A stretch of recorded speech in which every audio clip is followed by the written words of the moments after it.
Неліктен мұз тайғақ? Жоқ, ол мүлде тайғақ емес. Қараш, мен жайбарақат жүре алам.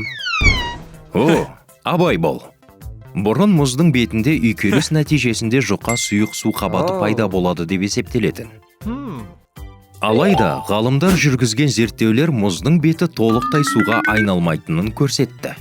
Оның орнына мұздың беті аралас күйде болады. Яғни мұзды су мен ұсақталған мұз қоспасынан тұрады. Бұл қабаттың қалыңдығы адам шашының жуандығынан шамамен 100 есе жұқа. Ғалымдар мұздың тайғақтығы осы су қабатының тұтқырлығынан болатынын анықтады. Сонымен қатар, дәл осы үйкеліс арқылы пайда болған су қабаты конькишілер мен шаңғышыларға қар үстімен оңай сырғанауға мүмкіндік береді.